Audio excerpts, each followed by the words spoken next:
live my best life with like an attitude, with like a loser mentality. I don't know how else to explain. Hey there, my handsome and pretty little Cobras, and welcome back to the Cobras Nest for those of you who are new. My name is Mignon Cobra, and I guess I'm still kind of more or less making minimalism videos. So today's minimalism video is going to be another part of my minimalism series, Life After Minimalism, and today I want to be talking about decluttering desire. Today's video is I was wrong about decluttering desire. So without further ado, let's just get into the video. Let's get it, let's go. Woo.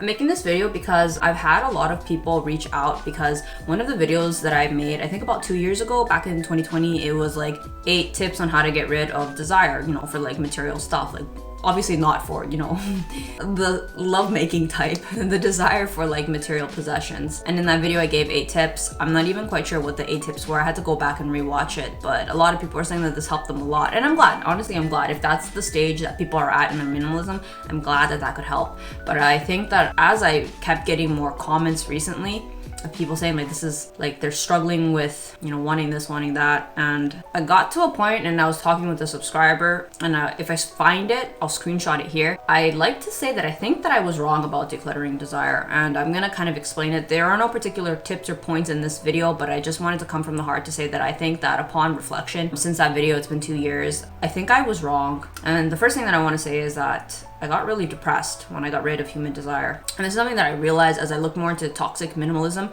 There's the mediocrity of minimalism, which is you kind of start to declutter your stuff, and then you start to declutter your desires, and then you just declutter your motivation for life. And I completely agree with that sentiment. That's exactly what happened to me. It was really difficult to push myself when I felt like, what's the point? I can't do anything because I'm supposed to do less, and I can't have anything because I'm supposed to own less. What is the freaking point?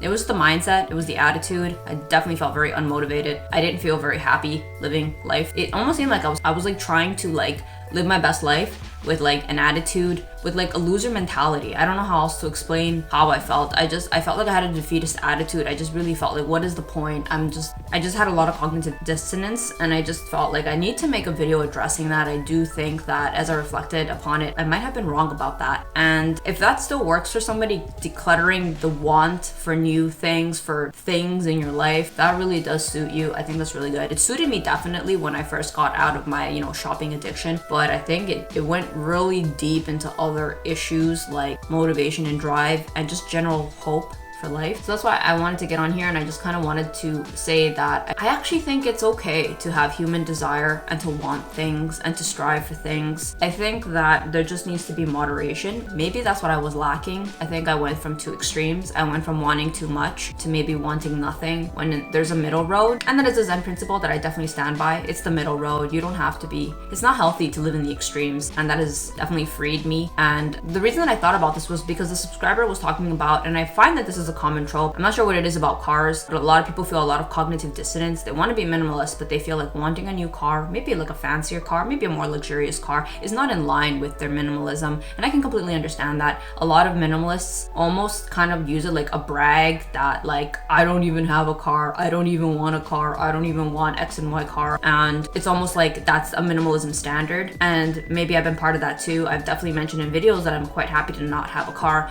And I think that at the end of the day, these are personal choices. I mean, somebody bragging that they don't use a comb does not make them a better minimalist. Just like I think having a car and using a car does and does not make you a lesser of a minimalist, if that makes any sense. I think that I would like to be the first to say that I think that it's perfectly fine to have a car in your minimalism. I think that beyond a certain point, beyond a functional point, I don't see the point in demonizing having a car. It's a personal choice. There's a lot of aspects, is it good for the environment? Do you need it? Do you have a family? Do you live far? Do you need it for work? All of these things need to come into consideration, and I feel like if a person reflects on it, isn't intentional about it, I don't think anybody else has the right to say that they're not allowed to be a minimalist because they have a love for cars or love of certain types of cars. I think that it really isn't anybody else's business, and that's why I think I take back what I said about I was wrong about decluttering human desire. Telling other people you're not supposed to have these things, you have to get rid of your love for it, your desire for it, is just like, man, it just doesn't seem right. Like, I like to think that I have matured since the things that I have said in the past. I think that those things, I really was coming from a place of love and of help. I really did think that that could help somebody else out, because it had helped me in my journey, getting rid of just this massive desire for like all the things that I want. It was beneficial. I like to think though that there is a limit to that as well, and that's why I want to say that I think that when you start to get into a negative aspect of that, it's okay to take a break. It's just a tool at the end of the day. I think sometimes I'm a bit too extreme in my tool usage. Getting rid of desire was just hurting me, and so I think that I want to make a part 2 to that and say that I think that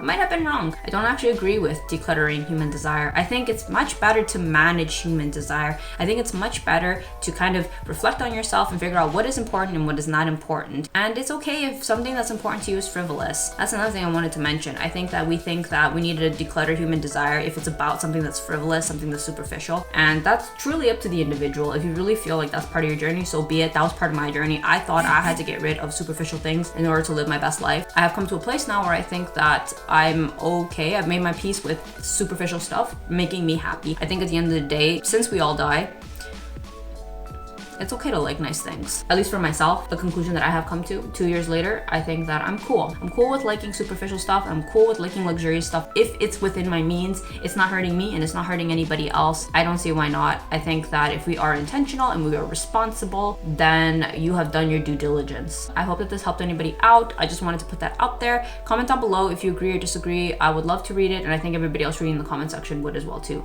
And I'll see you guys in the next one. Thanks for watching. Bye.